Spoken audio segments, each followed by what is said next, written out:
कहानी की शुरुआत होती है साइबेरिया की एक बेहद खौफनाक जेल से, जहां हमें ढेर सारे जर्मन सैनिक को कैद में दिखाया जाता है। असल में वर्ल्ड वॉर 2 खत्म होने के बाद रशिया ने इन जर्मन सैनिकों को बंदी बना लिया था और सजा के तौर पर उनसे लैंड की खतरनाक खदानों में मजदूरी करवाई जाती थी। मजेदार बात यह है कि इस जेल की सिक्योरिटी बहुत ज्यादा टाइट नहीं थी, लेकिन फिर भी कोई भी कैदी यहाँ से भागने की हिम्मत नहीं करता था। इसकी वजह बहुत साफ और डरावनी थी। ये जेल चारों तरफ से सिर्फ और सिर्फ बर्फ से घिरी हुई थी और किसी भी इंसानी आबादी से करीब 14,000 किलोमीटर दूर थी। इसका मतलब साफ था, अगर कोई कैदी यहाँ से भागने में कामयाब भी हो गया तो साइबेरिया की हड्डी जमा देने वाली ठंड में उसका मरना पक्का है। लेकिन इन सब के बीच एक कैदी ऐसा भी था जिसके इरादे कुछ और ही थे। इस कैदी का नाम था क्लेम फरेल। उसे यहाँ पूरे 25 सालों की सजा मिली थी, लेकिन वो किसी भी कीमत पर यहाँ से भागकर अपनी पत्नी और बेटी के पास वापस जाना चाहता था। वो अपनी पूरी जिंदगी कैदी बनकर कूट कूट कर नहीं जी सकता था और फिर एक दिन क्लेम को मौका मिल ही गया। वो चुपके से कोयला ले जाने वाली मालगाड़ी में बैठ गया और जेल से फरार हो गया। जेल की चारदीवारी से बाहर निकलकर जब उसने खुले आसमान में चमकती हुए तारों को देखा तो वो खुशी से झूम उठा। उसे लगा कि अब उसकी आज़ादी बस कुछ ही दूर है, लेकिन उसकी ये खुशी ज्यादा देर तक टिकी नहीं। थोड़ी दूर जाने के बाद मालगाड़ी को अचानक रोक दिया गया। जैसे ही क्लेम ने बाहर झांक कर देखा तो उसके होश उड़ गए। सामने एक रशियन सैनिक तनी हुई बंदूक लेकर खड़ा था। क्लेम पकड़ा गया। जेल से भागने की सजा के तौर पर उसे एक ओपन एयर सेल में बंद कर दिया गया, जहां ठंड सीधे उसे चीर रही थी। पूरे 2 दिन तक उसे वहीं रखा गया। 2 दिन बाद जेल का वार्डन उसके पास आया और उसे जेल से बाहर निकालते हुए एक अजीब सी बात कही। उसने कहा कि तुम्हारे साथी बड़ी बेसब्री से तुम्हारा इंतजार कर रहे हैं। जब क्लेम को 2 दिन बाद अपने साथियों के पास वापस पहुंचाया गया तो नजारा कुछ और ही था। उसके साथी लाठी डंडे लेकर उसका इंतजार कर रहे थे। दरअसल क्लेम के भागने की वजह से जेल प्रशासन ने बाकी कैदियों को पिछले 2 दिनों से भूखा रखा था।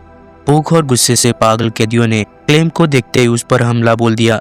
उन्होंने इसे उतनी बुरी तरह मारा पीटा कि क्लेम अधमरा हो गया। उसकी हालत इतनी नाजुक हो गई कि उसे जेल के हॉस्पिटल में एडमिट करना पड़ा। किस्मत की बात यह थी कि जेल का डॉक्टर भी एक जर्मन कैदी ही था। वो क्लेम की इस हिम्मत और पागलपन को देखकर काफी हैरान और इम्प्रेस हुआ। हॉस्पिटल में क्लेम ने डॉक्टर से धीरे से कहा कि मैं एक बार फिर यहाँ से भागना चाहता हूँ और मुझे इसमें आपकी मदद चाहिए। डॉक्टर ने पहले तो समझाया कि पागल मत बनो, यहाँ से जिंदा भागना नामुमकिन है। अगर तुम भाग भी गए तो बाहर की ठंड तुम्हें मार डालेगी। लेकिन फिर डॉक्टर ने उसे एक कड़वी सच्चाई भी बताई। उसने कहा सच तो ये है कि अगर तुम यहाँ से नहीं भी भागे तो भी तुम्हारी मौत पक्की है। तुम जिन खदानों में काम करते हो वहाँ लैंड की मात्रा इतनी ज्यादा है कि वो सांस के जरिए तुम्हारे शरीर में जा रही है। इससे तुम्हें कैंसर जैसी जानलेवा बीमारी हो जाएगी। इसलिए डॉक्टर ने उसे सलाह दी कि तुम्हें एक आखिरी बार भागने की कोशिश करनी चाहिए। इसके बाद डॉक्टर ने अपनी मदद का हाथ बढ़ाया। उसने अपने सारे गर्म कपड़े और जूते निकालकर क्लेम को दे दिए। साथ ही उसे एक बहुत काम की टिप भी दी। रशियन सैनिक अक्सर अपना खाना रेलवे लाइंस के आसपास छिपा कर रखते हैं और उसने क्लेम को अपनी सुरक्षा के लिए एक पिस्तौल भी दी।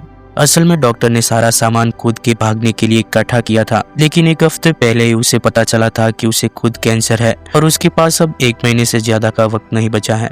डॉक्टर ने क्लेम को अपना लंच बॉक्स दिया और भावुक होकर कहा कि अगर तुम जिंदा बच गए तो ये लंच बॉक्स मेरे परिवार तक पहुंचा देना और उनसे कहना कि मैं अब इस दुनिया में नहीं रहा। उस रात के अंधेरे में क्लेम ने एक बार फिर रिस्क लिया और जेल से भाग निकला। लेकिन इस बार उसने मालगाड़ी में बैठने की गलती नहीं की, बल्कि उसने पैदल चलने का फैसला किया। अगली सुबह जब वार्डन को खबर मिली कि क्लेम फिर से जेल से गायब है, तब वो गुस्से में डॉक्टर से पूछताछ करने उसके कमरे में गया। लेकिन वार्डन के पहुंचने से पहले ही डॉक्टर अपनी जान ले चुका था। इसके बाद वार्डन ने अपने बहुत से रशियन सैनिकों को क्लेम को ढूंढने के लिए भेजा। सैनिकों ने कई दिनों तक चप्पा चप्पा छान मारा, लेकिन क्लेम का कहीं कोई नामो निशान नहीं मिला। अब बाकी सबको तो यही लग रहा था कि क्लेम इतनी ठंड में अब मर चुका होगा, लेकिन वार्डन क्लेम को अच्छे से जानता था। उसे पता था कि क्लेम बहुत मजबूत इरादों वाला इंसान है और वो इतनी आसानी से हार नहीं मानेगा। इसलिए वार्डन ने सर्च ऑपरेशन बंद करने के बजाय उसे जारी रखने का ऑर्डर दिया। दूसरी तरफ हम क्लेम को देखते हैं, जो पूरी ताकत और जोश के साथ बर्फीले तूफानों का सीना चीरते हुए आगे बढ़ रहा था। जेल से भागे हुए उसे 9 दिन हो चुके थे। तभी उसे अचानक कुत्तों के भौंकने की आवाज सुनाई दी। जैसे ही वो पीछे मुड़ा उसने देखा कि एक स्लेज उसकी तरफ तेज रफ्तार से आ रही थी। इससे पहले कि वो कुछ समझ पाता या भाग पाता, वो स्लेज उसे कुचलती हुई आगे निकल गई। तभी क्लेम की नींद झटके से खुली। उसे एहसास हुआ कि ये तो बस एक सपना देख रहा था। हकीकत ये थी कि वो पिछले 9 दिनों से लगातार पैदल चल रहा था। उसका खाना खत्म हो चुका था और भूख थकान की वजह से अब उसका एक कदम भी आगे बढ़ाना मुश्किल हो रहा था। लेकिन इतना सब होने के बाद भी क्लेम ने घुटने नहीं टेके और जैसे तैसे खुद को घसीटते हुए आगे बढ़ता रहा। आखिरकार कुछ दिनों बाद क्लेम के शरीर ने जवाब दे दिया और वो भूख के मारे बेहोश होकर गिर पड़ा। कुछ घंटों बाद जब उसे होश आया तो उसे अपने आसपास एक अजीब सी आवाज सुनाई दी। उसने नजर घुमाई तो देखा एक सील वहां पर मौजूद थी। उसे देखते ही क्लेम की आंखों में चमक आ गई। उसे अपनी भूख मिटाने का जरिया मिल गया था। उसने फौरन अपनी बंदूक निकाली और पूरी ताकत जुटाकर सील पर निशाना लगाया, लेकिन कमजोरी की वजह से उसका निशाना चूक गया और सील डर कर भागने लगी। क्लेम भी अपनी जान की बाजी लगाकर उसके पीछे भागा, लेकिन वो गोली चला पाता उससे पहले ही सील एक चट्टान के पीछे छिप गई। अब वो पानी में कूदने ही वाली थी कि क्लेम ने अपनी आखिरी गोली चलाई। किस्मत ने साथ दिया और इस बार गोली सीधे सील को जा लगी। ये देखकर क्लेम खुशी से झूम उठा, क्योंकि अब उसे कम से कम कुछ दिनों तक खाने की चिंता नहीं करनी पड़ेगी। कई दिनों बाद आज क्लेम ने जी भर के खाना खाया था। थोड़ा आराम करने के बाद उसने फिर से अपना सफर शुरू किया। ये सफर बहुत लंबा और अकेला था। चारों तरफ मीलों तक सिर्फ बर्फ ही बर्फ थी। ऐसे माहौल में किसी का भी दिमाग खराब हो सकता था, इसलिए क्लेम लगातार खुद से बात करता रहता था। वो खुद को पॉजिटिव बातें बोलता ताकि वो आगे बढ़ने के लिए मोटिवेट रहे। साथ ही वो बीच बीच में अपना कंपास चेक करता रहता ताकि एक सफेद रेगिस्तान में वो कहीं भटक ना जाए। लगातार 2 महीनों तक चलने के बाद क्लेम को इस सफेद बर्फीले मैदान में अचानक एक छोटा सा पेड़ दिखाई दिया। उस एक पेड़ को देखकर क्लेम की खुशी का कोई ठिकाना नहीं रहा। वो दौड़ कर गया और उस पेड़ को जोर से गले लगा लिया। दरअसल ये पेड़ इस बात का सबूत था कि 2 महीने के भयानक सफर के बाद क्लेम अब आर्कटिक सर्कल से बाहर निकल चुका था। वहीं दूसरी ओर वार्डन अभी भी शांत नहीं बैठा था। वो अब भी क्लेम की तलाश में था और उसने अपनी सर्च पार्टी को ऑर्डर दिया कि वो 500 किलोमीटर के दायरे में क्लेम को ढूंढे। इधर क्लेम एक जंगल के रास्ते से आगे बढ़ रहा था कि अचानक मौसम बिगड़ा और एक भयानक बर्फीला तूफान आ गया। तूफान इतना तेज था कि बड़े बड़े पेड़ भी जड़ से उखड़ कर गिरने लगे। क्लेम ने आगे बढ़ने की कोशिश की, लेकिन एक विशाल पेड़ सीधा उसके ऊपर आ गिरा। क्लेम की किस्मत बहुत अच्छी थी कि वहाँ पास में सैम, जॉन और मैटन नाम के 2 आदमी मौजूद थे जो जंगल में सोने की तलाश कर रहे थे। उन्होंने क्लेम को देख लिया और वक्त रहते उसकी जान बचा ली। इसके बाद ये तीनों साथ मिलकर आगे बढ़े। कई दिनों के सफर के बाद वो सब बर्फीले इलाके से बाहर निकल आए। अब उनके रास्ते में एक नदी थी। नदी पार करने के लिए तीनों ने मिलकर लकड़ी की नाव बनाई।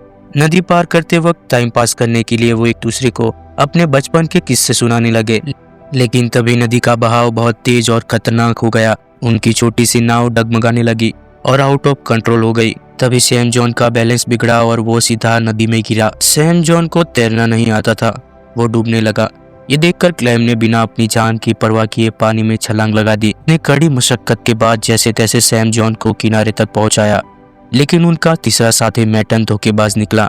उसने इन दोनों को मरने के लिए वहीं छोड़ दिया और नाव लेकर अकेला ही आगे बढ़ गया। थोड़ी देर बाद मैटन एक झोपड़ी तक पहुंचा जहां वो और सैम जॉन पहले रुके हुए थे। वहां पहुंचकर उसके मन में लालच आ गया। उसने सोचा सैम तो मर चुका होगा, इसलिए उसने सैम के हिस्से का सोना और बाकी सामान चुरा लिया। लेकिन थोड़ी ही देर बाद क्लेम और सैम जॉन भी उस झोपड़ी तक आ पहुंचे।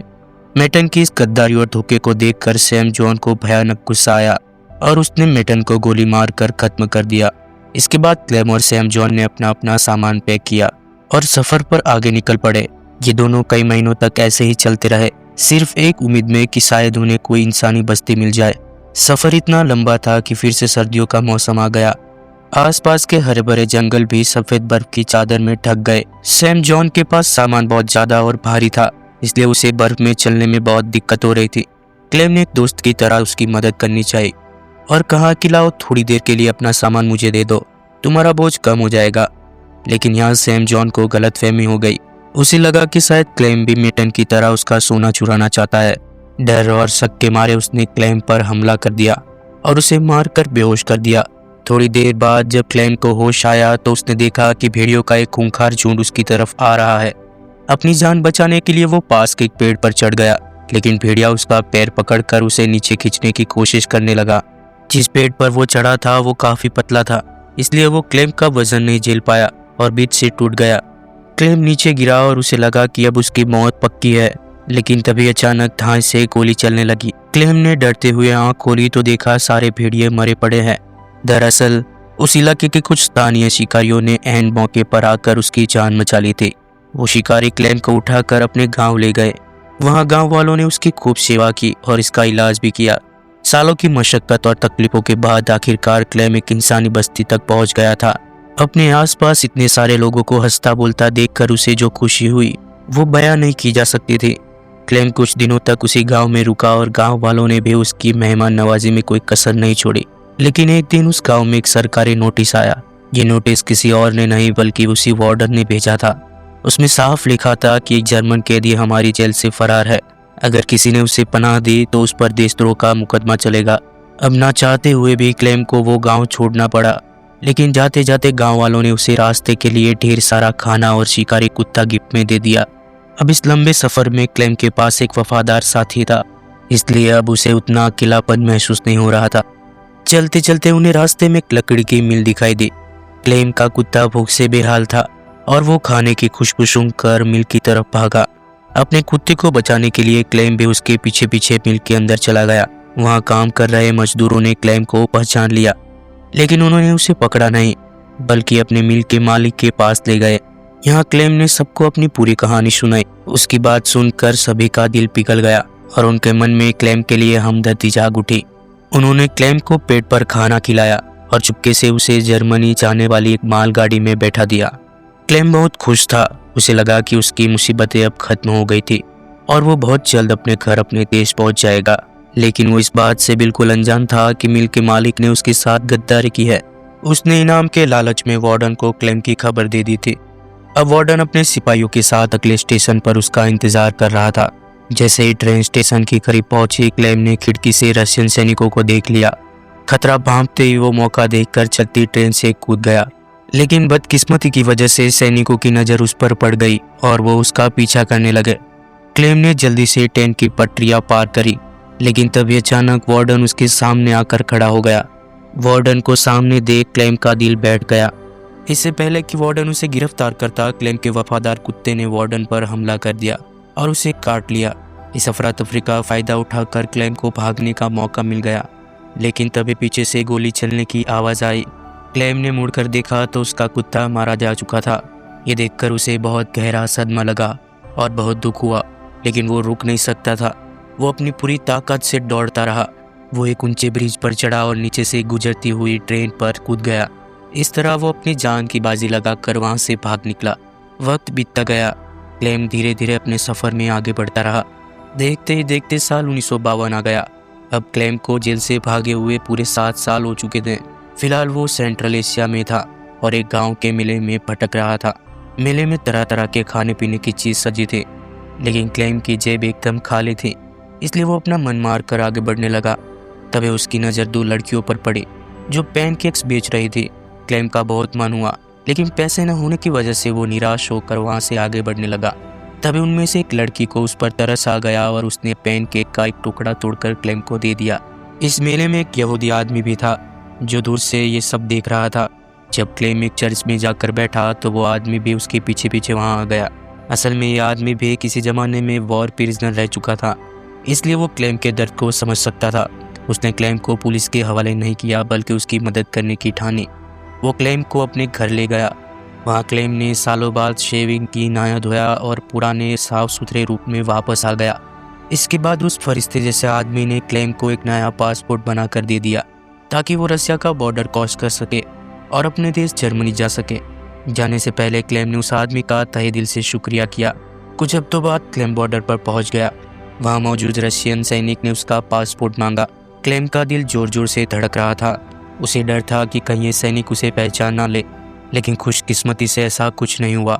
सैनिक ने पासपोर्ट चेक किया और उसे जाने की इजाज़त दे दी। ये देखकर क्लेम की खुशी का ठिकाना नहीं रहा। वो अपनी हंसी नहीं रोक पा रहा था। अब वो उस आखिरी ब्रिज पर आ गया जिसे पार करते ही वो आज़ाद हो जाएगा और अपने देश जर्मनी में कदम रखेगा। लेकिन जैसे ही वो पुल के बीच में पहुंचा, उसकी आंखों पर एक तेज रोशनी पड़ी। जब उसने आंखें खोलकर देखा तो सामने वही पुराना वार्डन खड़ा था।